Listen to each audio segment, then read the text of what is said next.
ليك هلا تقريبا وظفتك يعني، بس في كم شغله لاكد الموضوع. اكيد تفضل. لنفترض انه انا شي مره جاي على الشغل ووقع مني فنجان القهوه، من باب الاخلاق، تقدر انت تنظف وراي انه عادي، مش عيب يعني، من باب الاخلاق. ممتاز.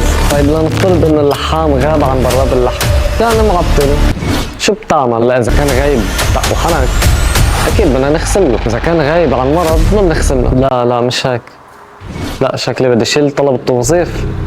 قصدك انه انا اخذ دوره لكن هو اجا؟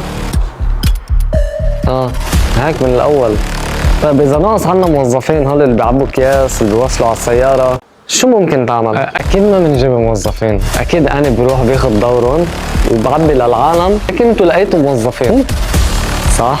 صرت تفهم لي راسي يا معلم. انت هيك فينا نقول مبروك وصرت موظف رسمي عنا دغري. هلا فيك تبلش توظيف من هلا، بس لك الله يعينك، عنا كلب الحراسه صار يومين ضايع. مشي حالك، خذ دوره شوي لكن رجع. يلا اوكي، ما هو متوظف.